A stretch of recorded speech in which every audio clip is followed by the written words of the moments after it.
Suasana malam hari di Gunung Jembar ini berbeda dengan di gunung-gunung yang lainnya. Bedanya bagaimana? Tidak menyeramkan, malah sebaliknya, nyaman. Iya, kalau di dalam rimba biasanya terdengar suara-suara binatang malam yang mendirikan bulu roma. Tapi di sini yang terdengar hanya suara jangkrik. Iya, mungkin binatang-binatang itu tidak mau membuat gaduh, menghormati kita para pejuang kemerdekaan. Kau yakin, Gotawa, bahwa kita akan menang melawan kerajaan Kuntala yang besar, megah dan kuat itu? Aku yakin kita akan menang. Sebab kuatnya angkatan perang kerajaan Kuntala tidak akan bisa menandingi kekuatan kita, gabungan angkatan perang 6 kerajaan. Taruhlah, kekuatan akan seimbang. Tapi kita punya kelebihan. Kita memiliki tokoh-tokoh yang ilmunya sangat tinggi. Adakah tokoh-tokoh dikjaya dari kerajaan Kuntala yang akan bisa menandingi kesaktian kita, yaitu Tuanku Brahma, Raden Samba, kakakmu, Bang Barajsaka, lalu Raja Saptarema yang sangat menakjubkan itu, yang bisa merubah dirinya menjadi 7 orang dengan 49 buah. Ya, belum lagi Baginda Raja Salingkuh, yang konon bisa mengeluarkan api yang berkobar-kobar dari kedua tangannya. Bagaimana kalau kerajaan Kuntala dibantu oleh orang-orang sakti dari golongan hitam? Kalau itu kita masih berada di atasnya. Percayalah, yang benar dan pasti menang. Dan kita berdiri pada kebenaran. Iya. Iya. Kalau kita menang, lalu kerajaan Kuntala mau diapakan? Wah, hal itu aku tidak tahu. Terserah keputusan para raja. Potong-potong saja menjadi 6 wilayah. 6 wilayah? Iya, sekutu kita kan 6 kerajaan. Nah, semua dapat bagian yang sama, 1/6 bagian wilayah kerajaan Kuntala. Kasihan Arnum. Kasihan rakyat Kuntala menjadi terpecah-pecah. Mereka itu bangsa yang tidak punya rasa kasihan. Kalau dibiarkan ninjak kepala, maka harus dicincang, dipecah-pecah, supaya tidak bisa menghimpun kekuatan lagi.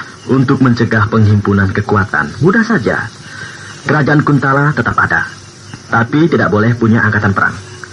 Lalu sekutu 6 kerajaan menempatkan 6 orang wakilnya untuk duduk sebagai pejabat tertinggi yang akan mengatur roda pemerintahan di Kuntala. Begitu juga bisa, tapi yang lebih ampuh dipecah tadi itu. Ya, katakan saja kerajaan Kuntala Utara, Kuntala Selatan, Kuntala Barat, Kuntala Timur, dan Kuntala Pusat. Daripada tanggung-tanggung, bikin saja kerajaan baru. 6 kerajaan yang kecil-kecil. Nama kerajaan Kuntala dihapuskan? Iya, kerajaan Kuntala tidak ada lagi. Yang ada, kerajaan Anu, dan kerajaan Anu.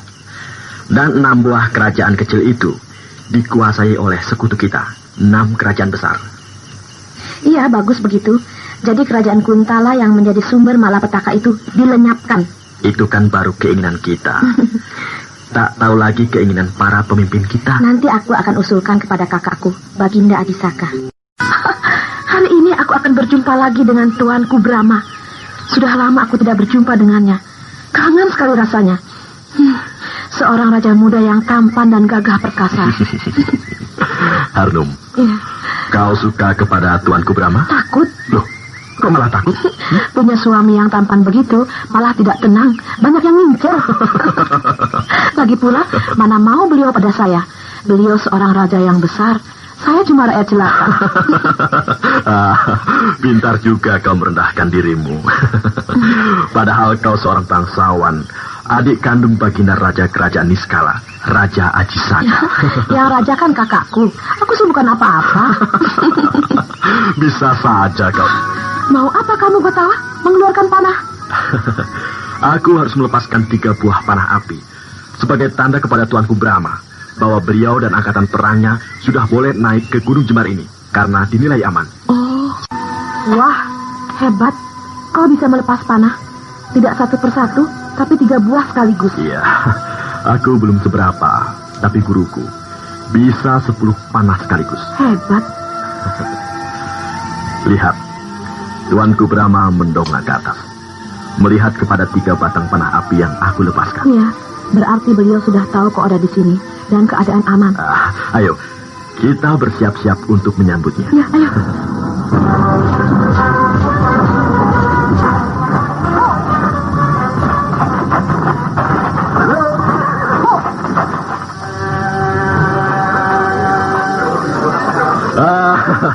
Selamat datang di Gunung Jembar, Tuanku Brahma. Bagaimana? Apakah menemui kesulitan di perjalanan? Terima kasih, Patih. Kau telah melakukan tugasmu dengan baik. Daulat, Tuanku. Harnum. Bagaimana kabarnya, Tuanku? Sehat walafiat, Harnum. Manakah kamu, Baginda Ajisaka? Besok pagi beliau tiba bersama angkatan perangnya. Kau semakin cantik saja, Harnum. Terima kasih. Nah, Patih, suruh pasukan istirahat. Daulat, Tuanku. Dengar semua, kita sudah berada di Gunung Jembar. Kita akan berada di sini selama 5 hari. Untuk itu, segera mendirikan kemah-kemah. Lakukan!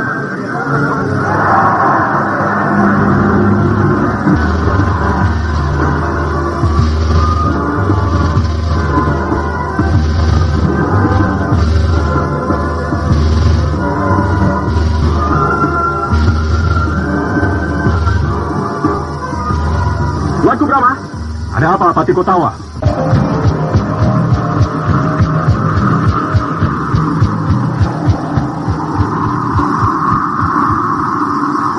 Tuanku Brahma, telah datang lagi pasukan perang. Kali ini angkatan perang kerajaan Salingkuh.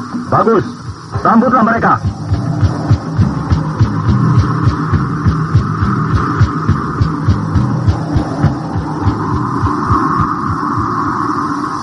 Daulat, Tuanku Brahma. Hai, ada apa, Harnum? Lapor. Loh, mau memberi laporan malah ditertawakan. Kau ini lucu kalau jadi komandan perang. Tegas dan gagah, tapi... Tapi apa? Genit. Idih, Tuanku juga genit. Saya benar-benar mau laporan. Laporan apa? Ayo. Angkatan perang kerajaan Niskala sudah datang. Dipimpin langsung oleh kakak saya, Baginda Ajisaka. Aku sendiri yang akan menyambutnya. Terima kasih, Tuanku yang baik hati.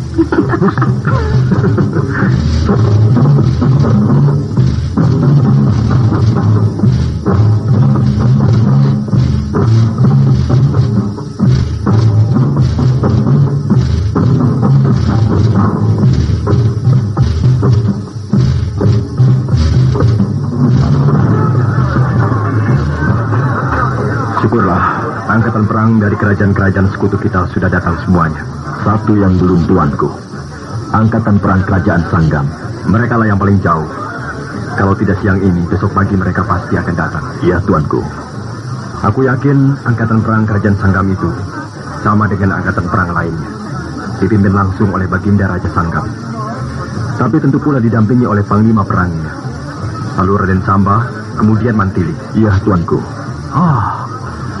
Aku jadi ingat Mantili. Kenapa hatiku tiba-tiba saja berdebar-debar? Dan ada perasaan tidak enak. Ada apa ini? Nah, Harnum berteriak-teriak. Ada apa itu?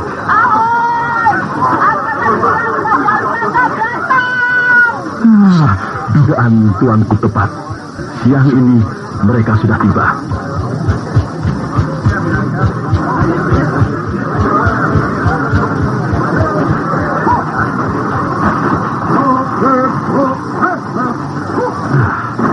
Itu Baginda Raja Sanggam dan Raden Samba. Tapi Mantili mana? Kok tidak kelihatan? Dia tidak nampak di antara pasukan perang kerajaan Sanggam. Seharusnya ada. Sebab sudah 1 bulan yang lalu Mantili pergi ke kerajaan Sanggam. Aku menangkap sesuatu yang tidak beres. Firasat. Ya. Firasatku mengatakan ada sesuatu yang tidak beres antara Mantili dan Raden Samba. Harnum. Kenapa kau murung? Mana Tuanku Brahma? Itu, kelihatan dari sini. Sedang berbincang-bincang dengan Patih Kotawa. Tuanku Brahma. Ampun, Tuanku. Maafkan saya. Saya mohon ampun, Tuanku. Ada apa ini, Raden? Raden Samba, ingat. Sadarlah. Kenapa begitu datang langsung menangis terseduh-seduh di hadapanku? Seorang pendekar kelas 1 pantang mengeluarkan air mata. Tegaklah, Raden. Kalau ada sesuatu yang sangat merisaukan hatimu, katakanlah. Nah, tegaklah, Raden Samba yang perkasa. Saya mohon bicaranya. Baiklah. Saudara-saudaraku yang tercinta, saya mohon maaf yang sebesar-besarnya. Semuanya sudah mengetahui hubungan saya dengan Raden Samba. Dan rupanya ada sesuatu hal yang sifatnya amat pribadi. Untuk itu saya dan Raden Samba mohon diri untuk sementara memisahkan diri. Angkatan perang sekutu yang terdiri dari 6 kerajaan semuanya sudah tiba di Gunung Jembar. Gunung Jembar yang semula sunyi senyap kini berubah menjadi riuh rendah, gegap gempita oleh hadirnya beribu-ribu prajurit perang. Brahma dan Gotawa merasa bangga dan gembira karena semuanya itu adalah gagasan mereka. Namun Brahma menjadi terkejut manakala Raden Samba memeluknya sambil menangis terseduh-seduh. Nah, di sini tempatnya sunyi, Raden. Hanya kita berdua. Akan tetapi kehendaknya itu tidak tersampaikan. Sebab dia salah paham. Salah paham bagaimana?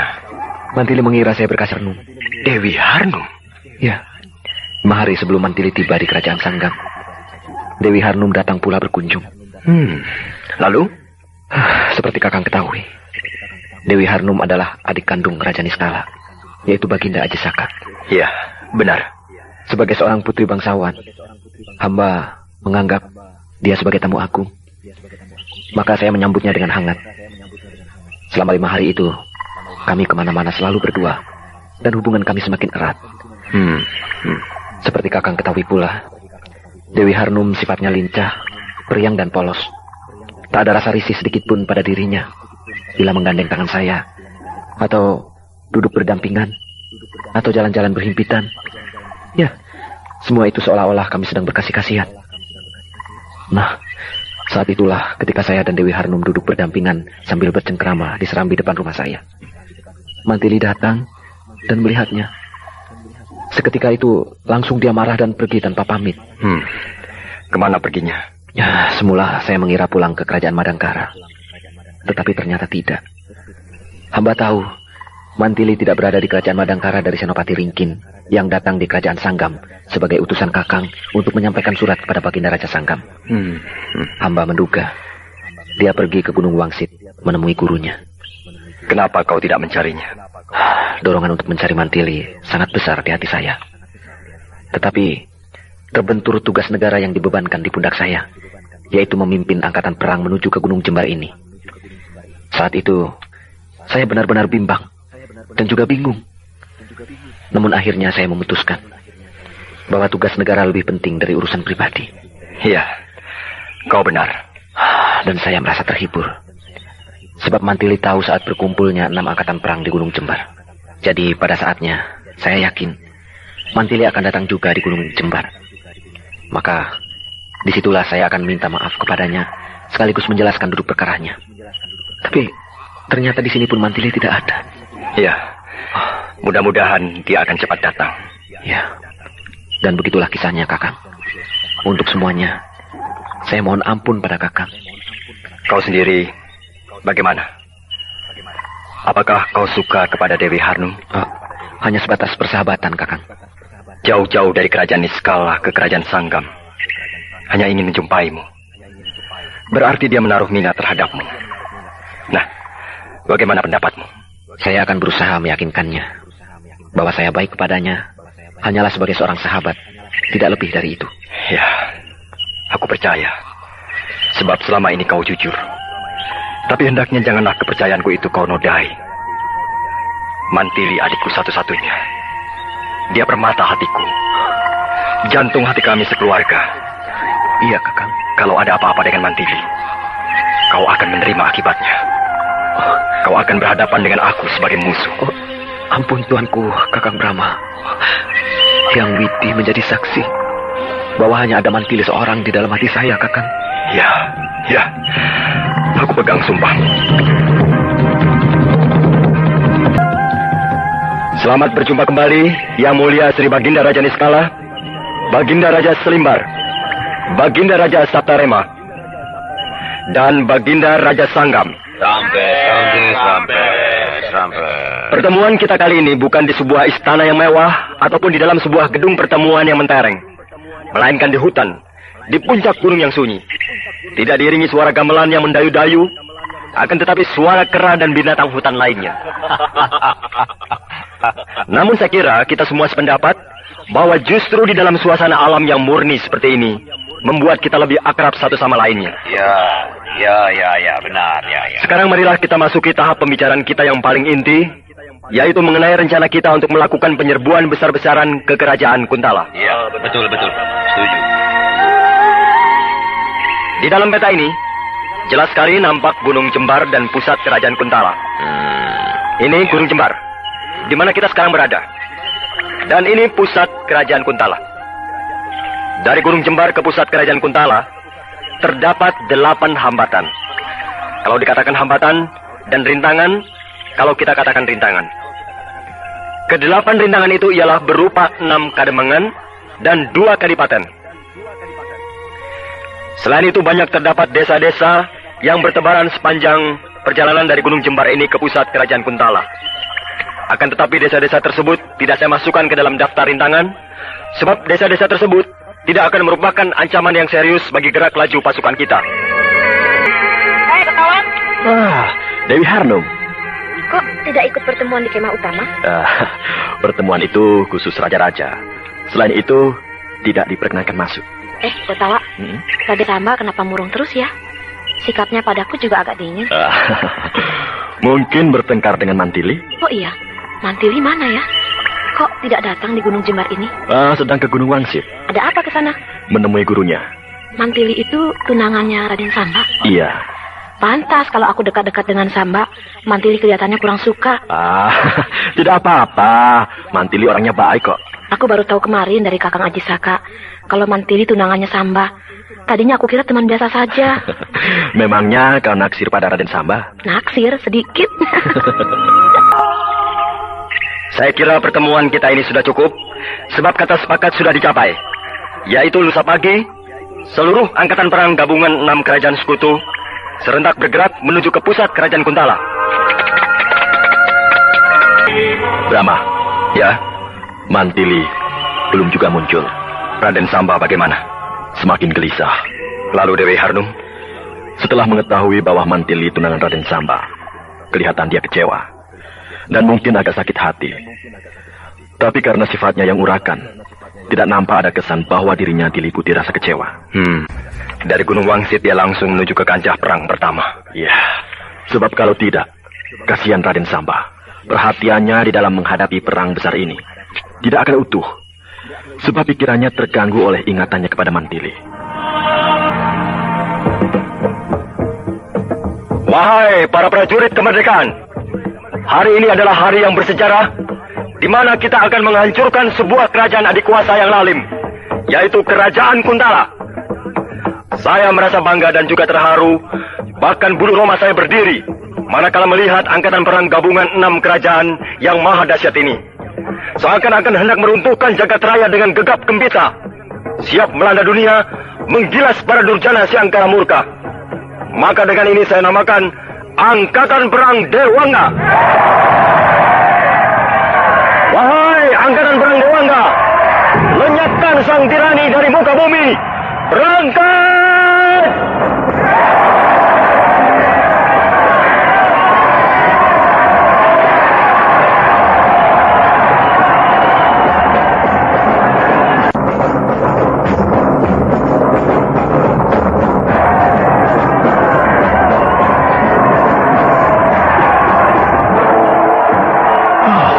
Rasanya aku seperti bermimpi. Mimpi? Iya, seumur hidupku belum pernah melihat angkatan perang teramat besar seperti angkatan perang Dewangga itu. Berlaksa-laksa prajurit bersenjata, berlerot-lerot dari jauh seolah-olah mereka bukan manusia. Akan tetapi, rombongan semut yang sedang pindah sarang. Ya, inilah sebagai tanda bahwa usaha kita tidak sia-sia. Padahal mulanya aku pesimis. Apakah mungkin mempersatukan 6 kerajaan? Tapi ternyata bisa. Dan aku bisa membayangkan betapa akan terbelalaknya si Tumenggung Raksa yang sekarang jadi Raja Kuntala. Kedua biji matanya pasti keluar melihat angkatan perang kita yang maha dahsyat itu. Selama ini mereka bangsa Kuntala merasa paling super. Tidak akan ada yang bisa menyamai kebesaran Kuntala. Kemudian dia akan linglung manakala telah datang gelombang angkatan perang maha dahsyat untuk menghancurkan Kuntala.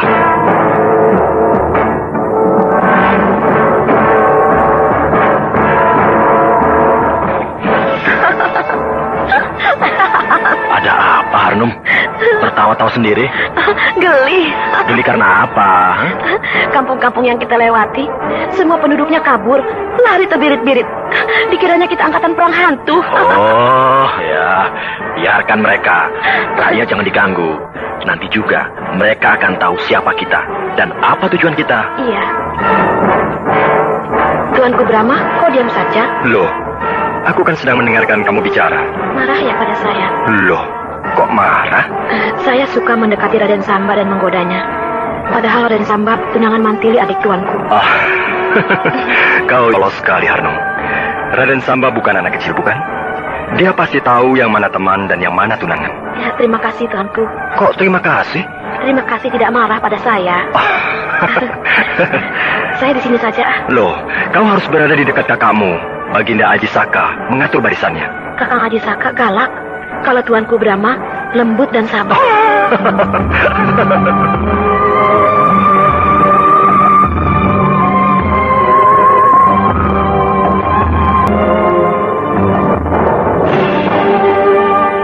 Kita sudah menempuh perjalanan 3 hari dan sudah melewati banyak desa. Kira-kira 6 desa. Kita tidak pernah ketemu musuh, paling-paling penduduk desa. Begitupun penduduk desa itu sudah kabur. Kalau tidak berderet di pinggir jalan, duduk bersimpuh di tanah, sebagai tanda takluk pada kita. Kapan kita akan perang? Nanti di Kademangan Lungse, kita pasti perang dengan pasukan Kademangan.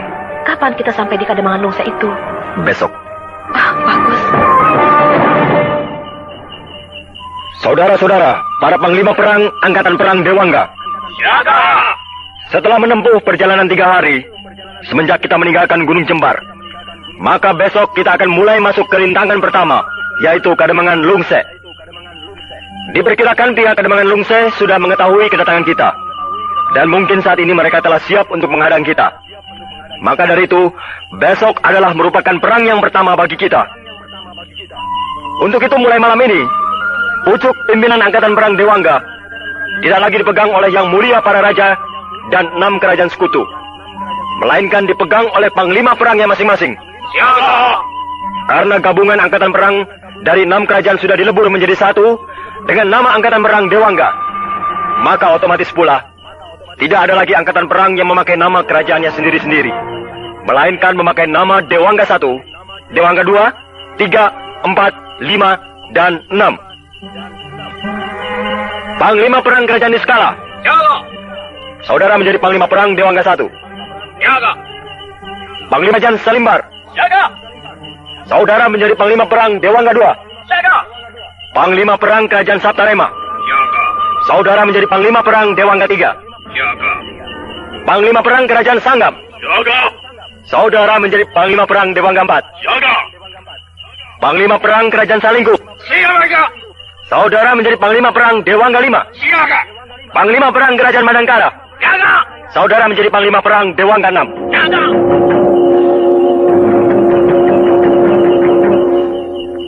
Pucuk pimpinan tertinggi Angkatan Perang Dewangga adalah saya. Jadi mulai sekarang tidak ada lagi yang menyebut tuanku, akan tetapi panglima tertinggi. Panglima tertinggi Brahma Kumbara.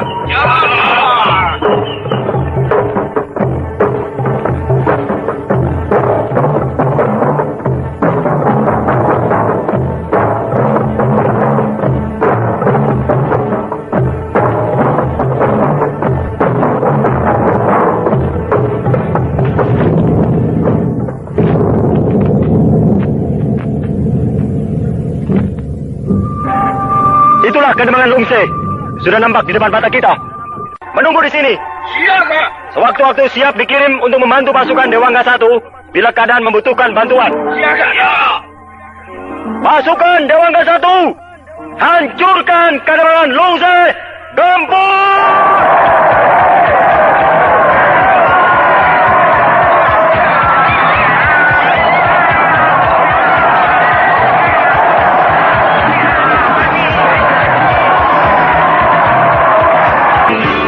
Angkatan perang gabungan 6 kerajaan sekutu itu dilebur menjadi satu dengan nama baru, yaitu Angkatan Perang Dewangga.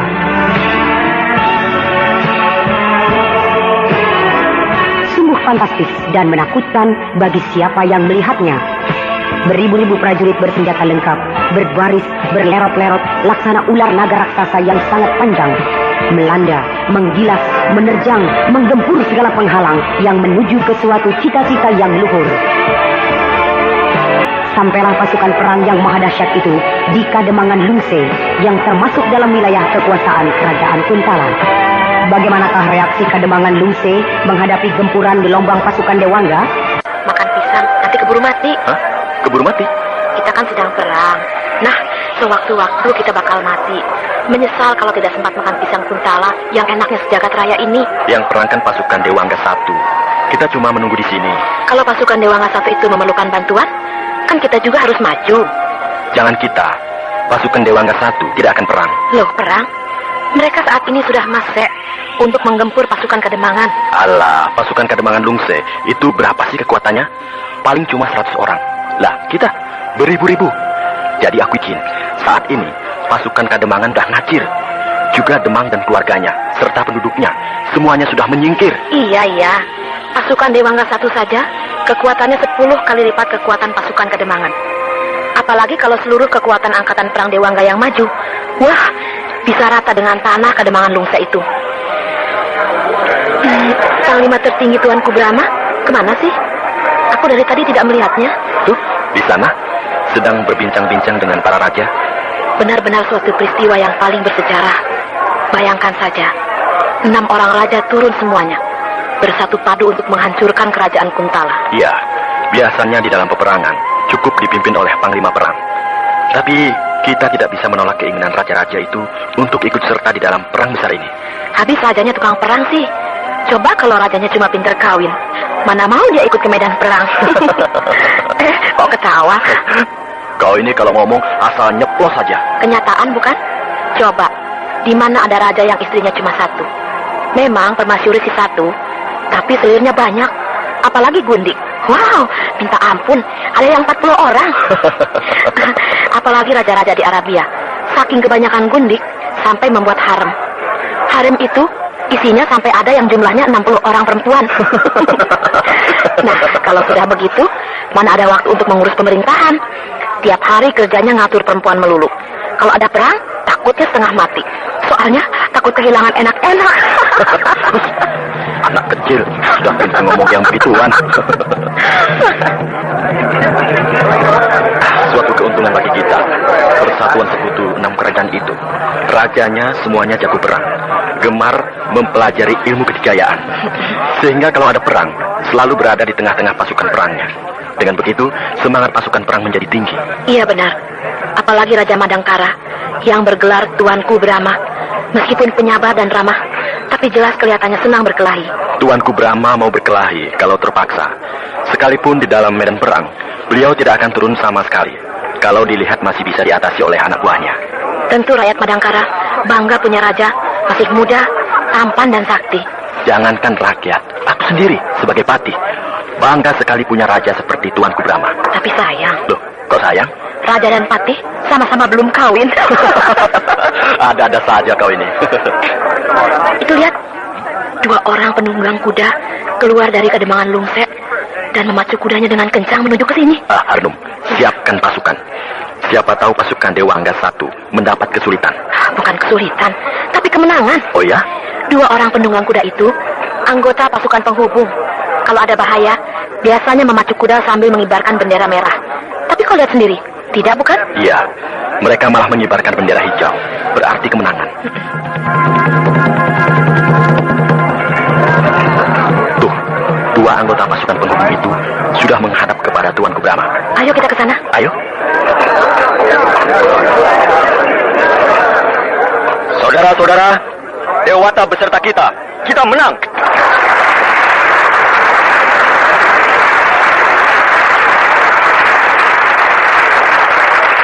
Pasukan Dewangga 1 yang berangkat terlebih dahulu memasuki Kademangan Lungse tidak mendapatkan perlawanan. Sebab pasukan perang Kademangan Lungse sudah melarikan diri sebelum pasukan Dewangga 1 datang.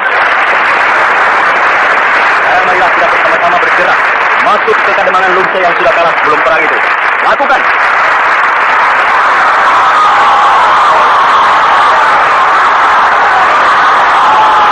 Ini adalah merupakan perang pertama bagi kita. Dan sekaligus kemenangan yang pertama. Ya, kemenangan pertama yang sangat mudah. Pasukan Kademangan yang melarikan diri itu pasti akan memberi laporan ke pusat. Nah, mulai besok kita akan mendapat perlawanan dari musuh. Yang tentunya secara bertahap. Semakin berat dan berat. Benar, tuanku. Kau ini, Harnum, setiap ketemu mesti tertawa. Mau sekali-sekali cemberut atau menangis terseduh-seduh. Habis tidak pernah merasa sedih sih. Jadi ketawa saja terus. Nah, ada apa? Ada yang hendak kau sampaikan? Geli. Geli? Dibandingkan dengan jumlah penduduk Kademangan Lungse ini, jauh lebih banyak jumlah angkatan perang kita. Kademangan sampai penuh sesak. Tidak bisa menampung ribuan prajurit. Terpaksa menyingkir ke daerah pinggiran, mendirikan kemah-kemah. Tidak apa. Kita di sini tidak akan lama. Besok sudah berangkat meneruskan perjalanan. Iya. Sudah, laporannya begitu saja. Barusan itu kau laporan, toh? Iya. Memangnya apa? Sudah, saya mau istirahat, capek. Ya, istirahatlah supaya besok kekuatan kita menjadi pulih kembali. Daulat, hamba mohon pamit, mau tidur. Silakan Dewi Harnum yang genit. Nah, Kutawa, aku juga mau menemui Baginda Aji Saka. Akan ada yang aku rundingkan. Daulat tuanku. Brahma pergi, Harnum tidur. Lebih baik aku jalan-jalan melihat-lihat keadaan Kademangan Lungse ini. Kutawa. Raden Samba. Kakang Brahma kemana? Sedang menemui Baginda Aji Saka. Lalu Dewi Harnum? Sedang istirahat. Ada apa? Mantili. Mantili? Mantili kenapa tidak muncul juga ya? Sabarlah, Raden. Mungkin nanti dia akan muncul. Pada saat penentuan, yaitu di saat kita menyerbu pusat kerajaan Kuntala. Tapi sebagai adik kandung Tuanku Brahma, seharusnya dia merasa bertanggung jawab terhadap angkatan perang kerajaan Madangkara. Ikut berjuang bersama kita. Ya, memang seharusnya begitu. Lalu Kakang Brahma sendiri bagaimana? Apakah beliau menanyakan saya? Tidak. Tidak? Jangan salah tafsir, Raden. Tuanku Brahma bukannya tidak memperhatikan Raden. Akan tetapi di dalam peristiwa yang besar seperti ini, yang menyangkut beribu-ribu manusia, tentu beliau sangat sibuk. Seluruh perhatiannya tercurah kepada strategi perang. Jadi persoalan yang lain tentu akan dikesampingkan untuk sementara waktu. Iya, aku mengerti. Ya, sudahlah Raden. Jangan terlalu banyak pikiran. Percayalah, Mantili juga ingat pada Raden. Lebih baik sekarang, perhatian Raden dan juga kita semua dicurahkan kepada perang besar yang sedang kita garap ini. Iya, aku tahu. Terima kasih. Angkatan perang Dewangga. Betul, Kanjeng. Yang menyerbu Kademangan Lungse itu angkatan perang Dewangga. Seumur hidupku tidak ada kerajaan yang bernama kerajaan Dewangga. Entahlah, saya sendiri bingung. Tapi menurut laporan anggota pasukan Kademangan Lungse yang selamat dan beberapa penduduk yang menyaksikan, angkatan perang Dewangga itu besarnya luar biasa. Jumlahnya berlaksa-laksa. Apakah di seberang lautan ada kerajaan yang namanya kerajaan Dewangga? Setahu saya tidak ada. Sebab kita sering sekali mengadakan hubungan dagang dengan negeri-negeri seberang. Di antaranya negeri Tiongkok, negeri Kling, negeri Parsi, dan tidak pernah mendengar ada negeri Dewangga. Apakah angkatan perang kerajaan Romawi yang datang? Sebab Julius Caesar gemar berperang dan meluaskan wilayah kekuasaan. Menurut berita terakhir yang dibawa oleh para pedagang dari bangsa Kling, Julius Caesar sudah tewas, dibunuh oleh temannya sendiri, yaitu Marcus Brutus. Lalu Marcus Brutus dibunuh oleh Marcus Antonius. Kemudian Marcus Antonius menjadi kaisar Romawi. Saat ini, kerajaan Roma sedang goncang, jadi tidak mungkin melakukan perang. Atau mungkinkah orang-orang barbar dari daratan Mongol dari lereng pegunungan Himalaya? Sebab bangsa Mongol saat ini dikuasai oleh semacam perang yang bergelar Genghis Khan. Tidak mungkin, Kanjeng. Orang-orang Mongol itu bahasanya lain dengan kita. Angkatan perang Dewangga itu tidak usah dipertanyakan. Pokoknya mereka ya jelas mau menyerang kita. Jadi ada pilihan lain, lawan mereka.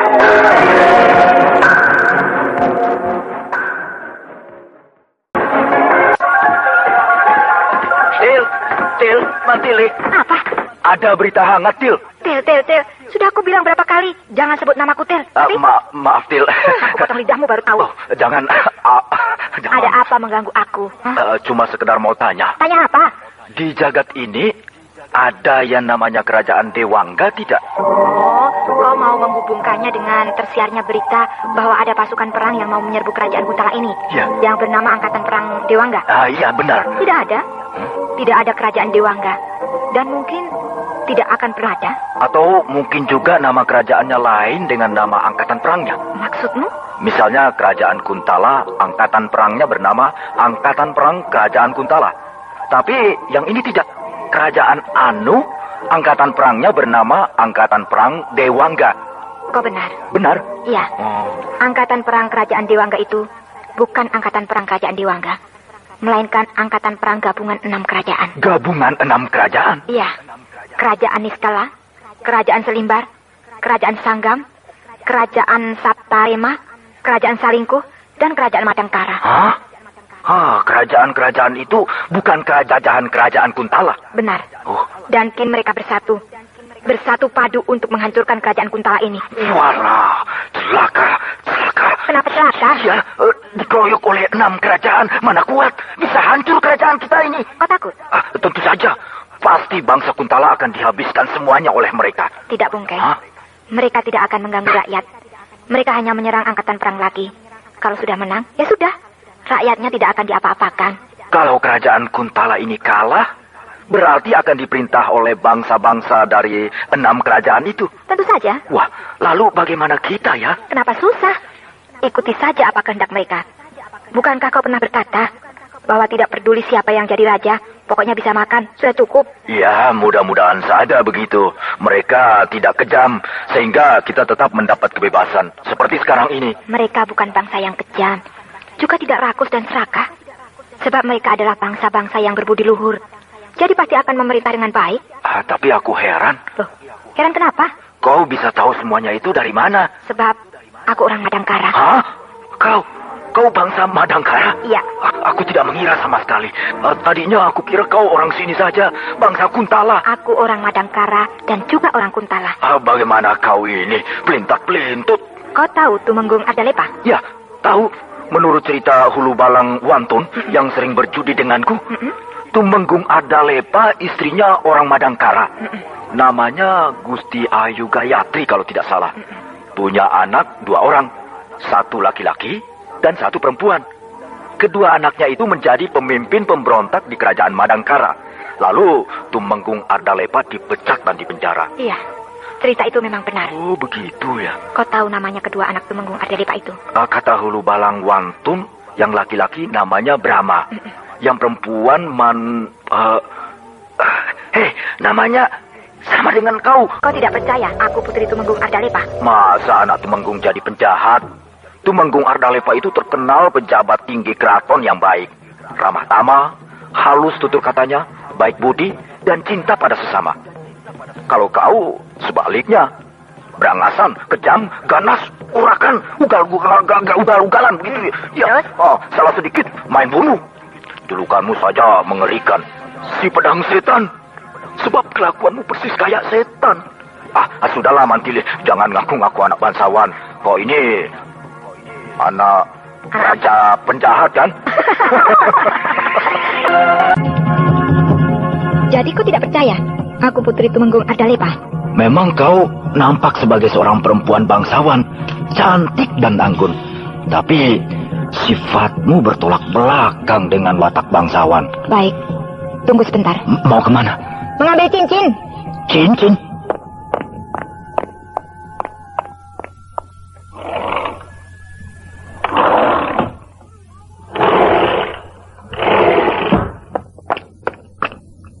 Nih, lihat nih. Peti. Wah, bagus benar peti kayu ini. Ukirannya sangat indah dan pinggirnya dilapisi emas. Emas permata? Lihat cincin ini. Oh, cincin emas bermata berlian ini berbentuk ular kobra. Lambang kerajaan Kuntala. Itu bukan sembarangan cincin. Gambar capnya dan baca tulisannya.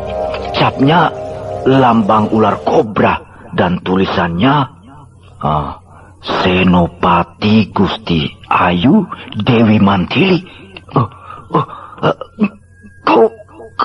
Kau Senopati? Apakah kau pernah mendengar nama Senopati Gusti Ayu Dewi Mantili? Ya, tentu saja.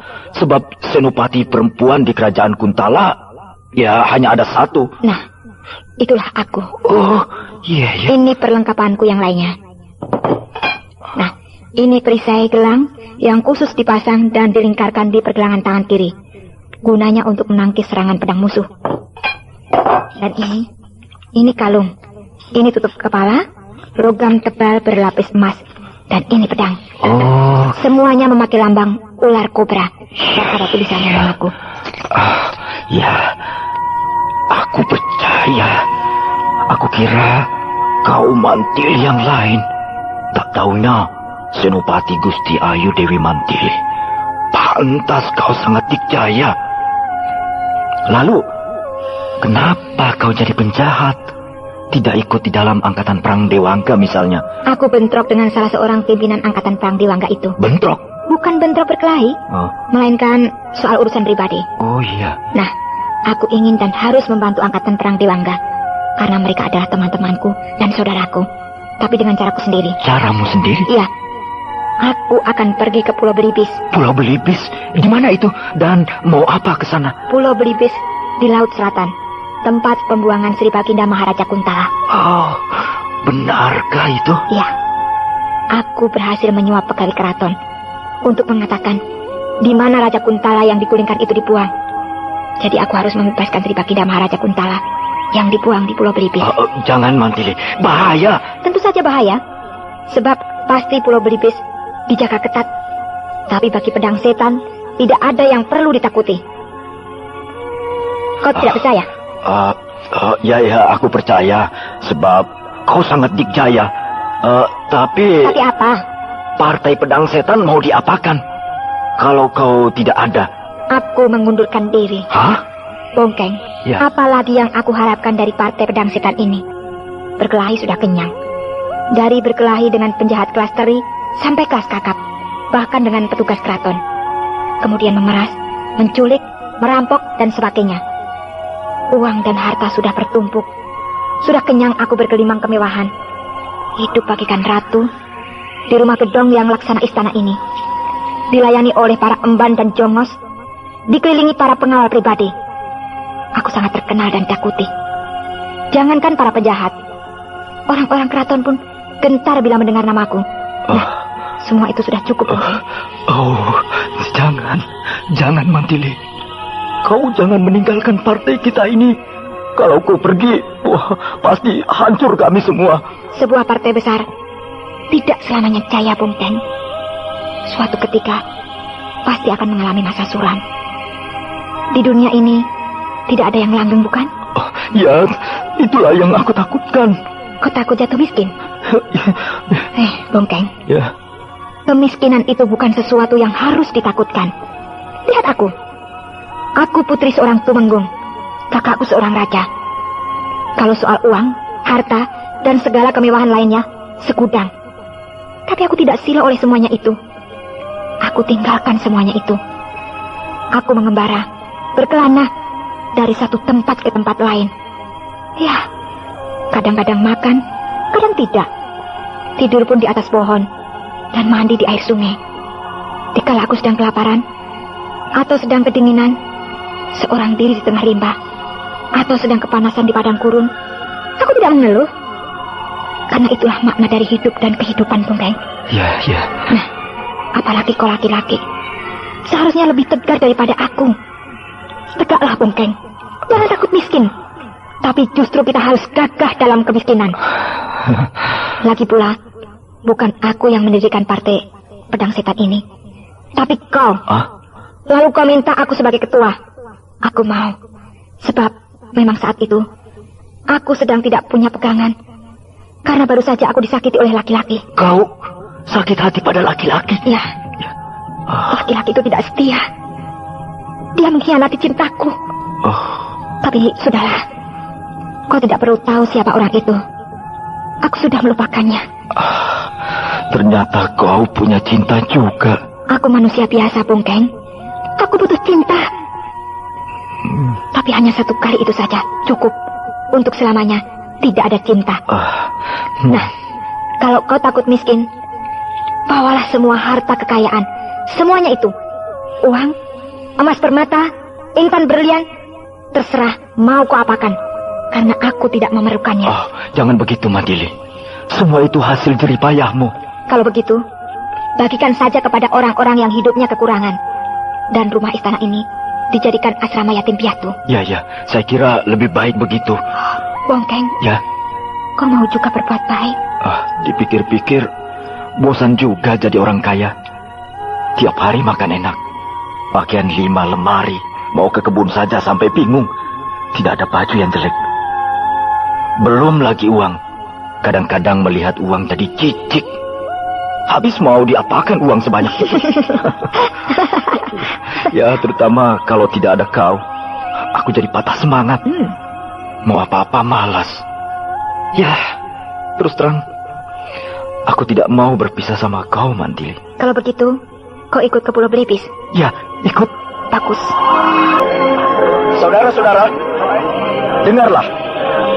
Partai kita, yaitu Partai Pedang Setan, akan dibubarkan.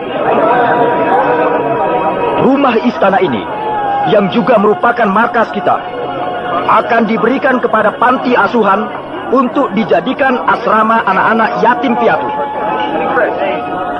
Harta kekayaan kita akan dibagikan kepada fakir miskin. Ya, tapi tentu saja kalian juga dapat bagian. Tapi saudara-saudara, bukan berarti nama Partai Pedang Setan dikubur untuk selama-lamanya. Tidak, bukan begitu. Melainkan berganti haluan. Kalau dulu kegiatan kita di bidang kejahatan, sekarang sebaliknya, di bidang kebajikan. Siapa yang akan mengikuti jejak pemimpin kita, si Pedang Setan, tidak boleh kemana-mana. Tetap kumpul di sini. Sebab besok pagi sudah harus berangkat. Sedangkan bagi yang tidak ikut, tidak apa-apa. Kalian bebas menentukan jalan hidup sendiri-sendiri. Sekian. Tuh, pemimpin kita datang. Si Pedang Setan. Bagaimana, Bongkeng? Inilah yang tetap setia pada kita. Dari 60 orang, hanya 20 orang yang ikut dengan kita. Bagus. 20 orang lebih dari cukup. Dengar semuanya. Sebenarnya, kita bukan mau pergi ke Kademangan Lungse, melainkan ke Pulau Belibis. Iya, raja yang dulu yang digulingkan oleh Tumenggung Raksa dibuang ke Pulau Belibis. Nah, aku akan membebaskan beliau. Bongkeng, Ya. Kita masih punya kuda berapa ekor? Tinggal 5 ekor. Cari 15 ekor lagi. Harus dapat malam ini juga. Biar mahal, berapa saja, beli. Baik. Besok pagi kita berangkat.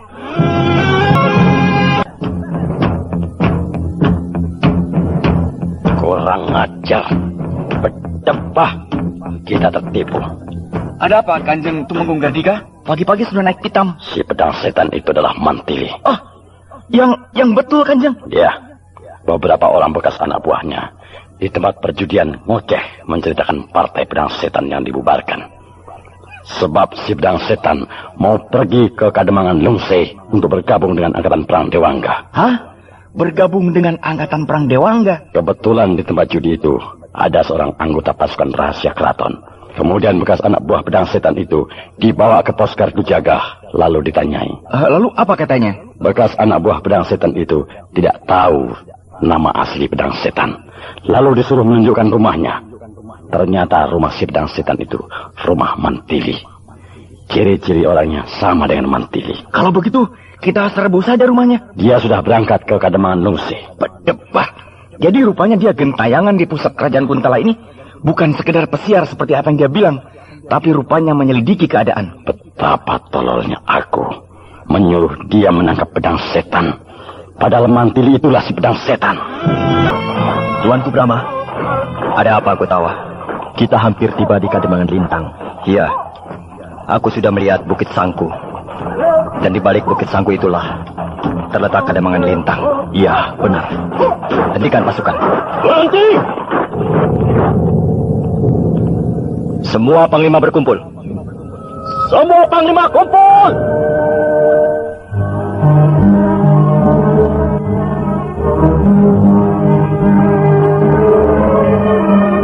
Para Panglima, kita akan memasuki Kademangan Lintang. Sama seperti waktu kita menyerbu Kademangan Lungse, yaitu satu bagian kekuatan masuk terlebih dulu untuk memancing musuh memperlihatkan kekuatannya. Kalau di Kademangan Lungse yang bertugas musuh pasukan Dewangga 1, maka sekarang giliran pasukan Dewangga 2. Panglima Dewangga 2, segera berangkat. Bawa pasukanmu ke Kademangan Lintang. Pasukan yang lain menunggu di Bukit Sangku yang terlihat dari sini.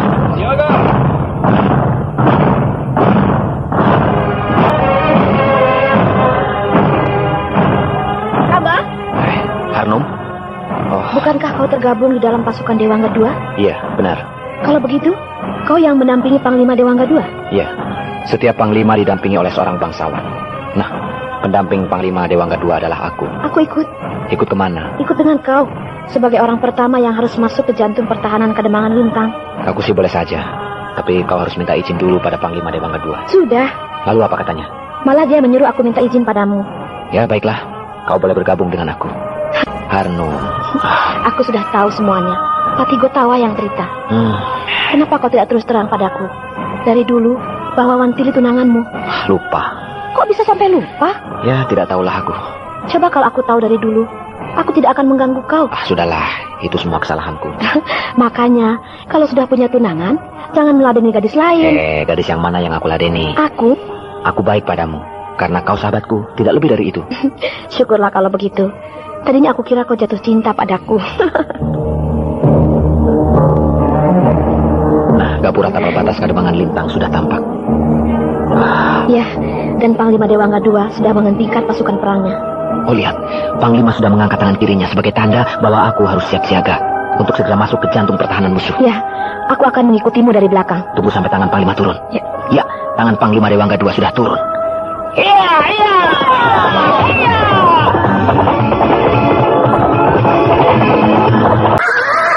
Kenapa berhenti, Samba? Kita sudah masuk di jantung pertahanan musuh. Tapi musuh kok tidak muncul. Jangan-jangan seperti di Kademangan Lungse. Pasukan Kademangan sudah mengundurkan diri. Mungkin saja. Tapi kita tidak boleh lengah. Siapa tahu musuh mengintai dari tempat bersembunyi. Iya, benar. Ayo sekarang jalan terus. Tapi tidak usah memacu kuda. Jalan biasa lambat-lambat. Iya.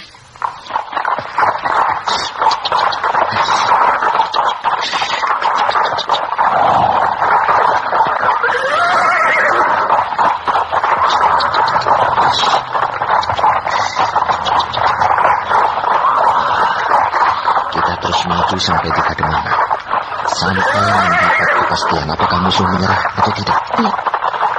Awas tombak!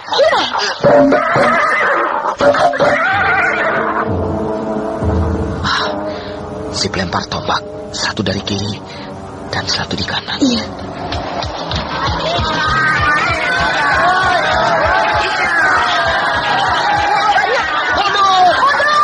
Ya, kita harus pancing mereka. Bawa mereka ke tempat pasukan Dewangga 2 menunggu. Ayo.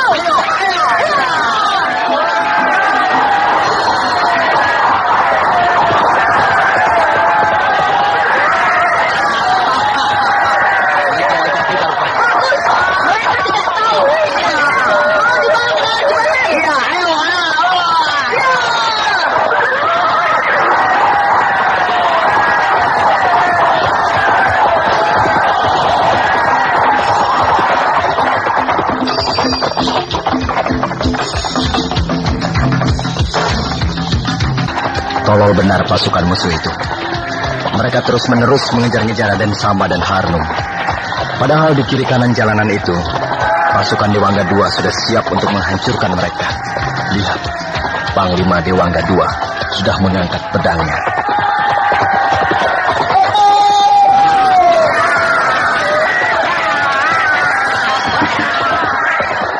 Lihat, pasukan kita keluar dari persembunyian dan langsung menyerbu pasukan musuh yang mengejar kita. Rasakan orang-orang Kademangan Lintang. Rasakan gempuran pasukan Dewangga 2. Wah, pasukan Dewangga 2 keluar dari persembunyiannya dan langsung menyerbu pasukan musuh yang sedang mengejar-ngejar Raden Samba dan Harnum.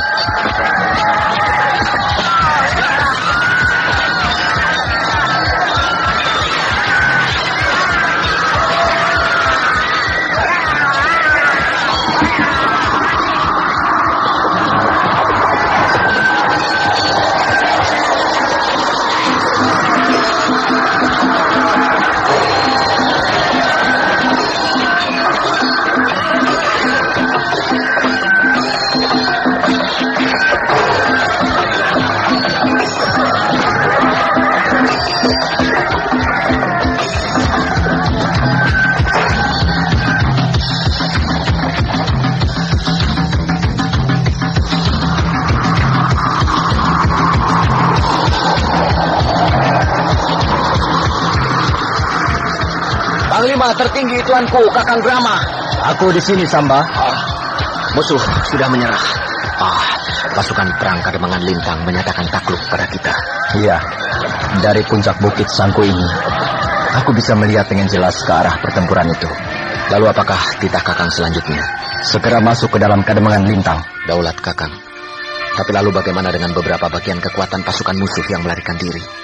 Apakah perlu diadakan pengejaran? Tidak perlu. Biarkan saja. Toh nanti juga akan bertemu lagi dengan kita. Daulat Kakang. Yang menyerah lucuti senjatanya dan dijadikan tawanan perang. Dijaga oleh pasukan Dewangga III. Setelah itu seluruh angkatan perang Dewangga berbaris dengan rapih memasuki Kademangan Lintang. Daulat Kakang. Lakukan.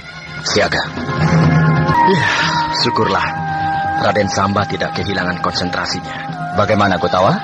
Tadinya saya cemas akibat perselisihannya dengan Mantili. Dan sampai saat ini, Mantili belum muncul juga. Akan membuat konsentrasi Raden Samba goyah, sehingga tidak bisa melakukan pertempuran dengan baik. Tapi ternyata tidak. Konsentrasinya tetap utuh. Semua siasat dan taktik dijalankan dengan sempurna, sehingga musuh dapat ditaklukkannya. Iya, aku pun lega, karena dia tidak kehilangan watak kesatriaannya. Begitu mencium bau darah, langsung muncul watak aslinya. Tegar dan tangguh di dalam medan pertempuran. Benar. Ayo, kita turun Kotawa. Untuk menduduki Kademangan Lintang yang sudah lumpuh. Mari tuanku. Raden Samba. Daulat tuanku Kakang Brahma. Panglima Dewangga 1, 2, 3, 4, 5 dan 6. Apakah saudara-saudara melihat ada kelainan dari pasukan musuh yang menghadang kita tadi siang? Ada tuanku. Apa itu? Pasukan musuh terbagi dalam 3 kekuatan. Terlihat dari 3 jenis pakaian seragam dan 3 jenis pula perlengkapan senjatanya. Lalu kenapa begitu? Saya kurang begitu paham, tuanku. Itu tandanya pasukan musuh yang bertempur dengan kita bukan hanya terdiri dari pasukan perang Kademangan Lintang saja, melainkan ada kesatuan pasukan perang lain yang membantu mereka. Pasukan perang dari mana, tuanku? Dari Kademangan Tangkur dan Kadipaten Lampar. Kadipaten Lampar dan Kademangan Tangkur mengirimkan pasukan perangnya untuk membantu pasukan perang Kademangan Lintang ini di dalam membendung laju gerak pasukan perang kita, Angkatan Perang Dewangga. Tapi rupanya mereka tidak mengirimkan pasukan perangnya secara keseluruhan, melainkan hanya sebagian saja. Rupanya mereka mau melihat sampai di mana kekuatan kita. Tapi mereka terkecoh, sebab yang terlibat dan pertempuran itu hanya pasukan Dewangga 1. Jadi hanya 1/6 dari kekuatan angkatan perang kita. Iya, benar. Namun demikian, mulai besok perjalanan kita sedikit demi sedikit akan mulai terasa berat.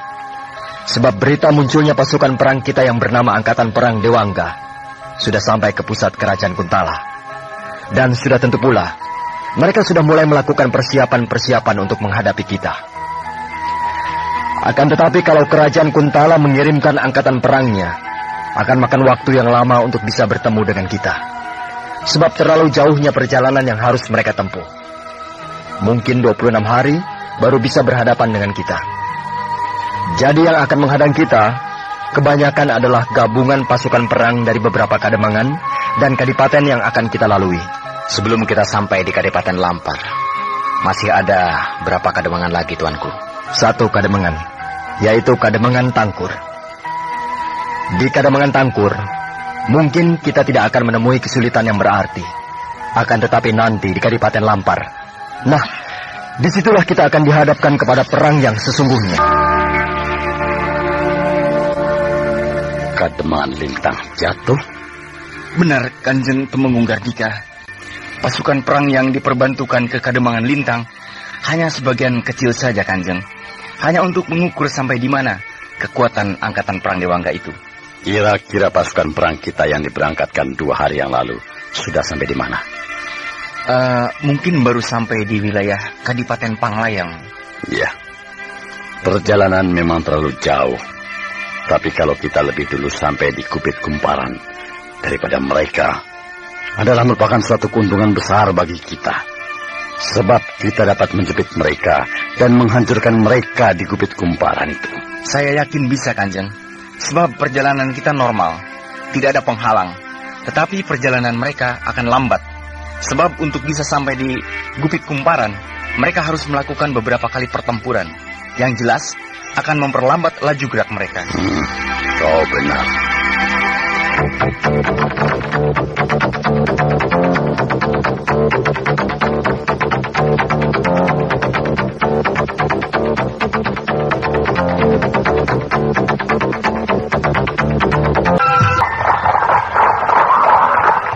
Pedang setan, tahan sedikit.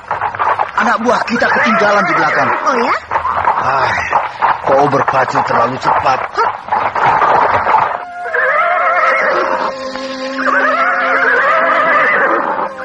Wah, ternyata kalian hanya berjaya di dalam kota. Tapi di dalam alam bebas yang ganas seperti ini, kalian tidak berdaya. Maklum, pedang setan. Kita ini kan komplotan penjahat kota besar. Bukan gerombolan perampok atau begal yang tinggal di gunung-gunung. Biasa menunggang kuda di dalam kota. Jalanan yang rata dan mulus.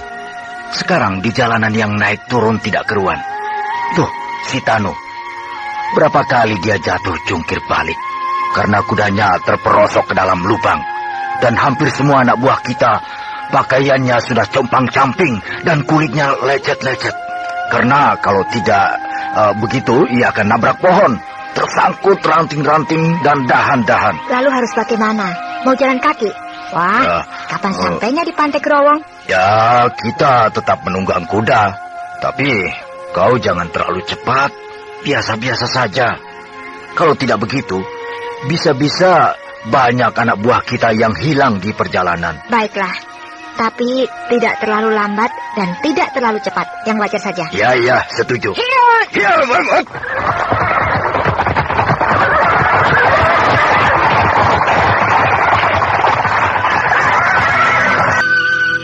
Mantili, makan. Kok mau makan malah tertawa? Banyak sekali kau bawa makanan. Ya, aku memang membawa persediaan makanan. Sangat banyak. Setiap anak buah, 1 orang aku suruh bawa 1 karung. Jadi semuanya 20 karung. Kok ini mau berjuang apa mau piknik? Perjalanan kita kan sangat jauh, Mantili. Dan aku tidak mau kelaparan. Iya. Daripada kekurangan makan, ya lebih baik berlebihan. Iya bukan? Tidak bawa persediaan makanan, juga kita sudah berlebihan. Berlebihan dari mana? Alam yang luas ini menyediakan makanan pada kita. Apa saja ada, asal mau mencarinya dan tidak sukar. Mau ikan? Sungai banyak.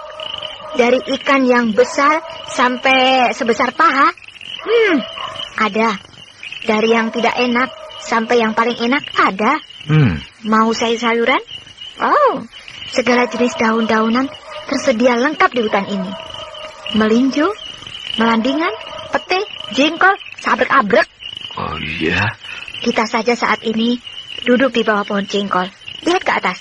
Oh iya. Buah jengkol bergelantungan. Dimakan 1 bulan juga tidak akan habis. Betul. Apalagi buah-buahan. Wah, jangan dibilang. Mau bawa berapa pedati, tinggal ambil. Belum lagi daging. Mau makan daging apa? Menjangan, kelinci, banteng, berkeliaran di sekitar kita ini. Jangan takut kelaparan di alam yang subur seperti ini, Bongkeng. Iya. Pantas para pendekar itu badannya sehat-sehat dan kuat. Sebab yang dia makan, makanan dari alam yang murni ya. Meskipun berkelana, mengembara, pindah-pindah tempat, tidak pernah terdengar ada pendekar kelaparan, kan? Betul, ya memang betul. Tapi aku tidak menyalahkan kamu. Sebab kau belum pernah mengembara di alam bebas? Ya, dari kecil aku hidup di kota besar. Tidak pernah membayangkan kalau di alam seperti ini banyak makanan. Tapi jangan lantas kau ingin jadi orang hutan loh. Mengembara, menjelajahi alam hanyalah untuk sementara. Dan sekarang nama Partai Pedang Setan menjadi Partai Pembela Kebenaran. Iya, tapi di depan anak buah kita, kau tetap harus panggil aku Pedang Setan. Jangan mantili. Ya, itu aku mengerti. Nah, kau kembali ke tempat anak buah kita. Suruh mereka istirahat. Tapi jangan lupa, tetap waspada. Atur penjagaan. 2 orang, bergiliran. Ya, baik. Ya.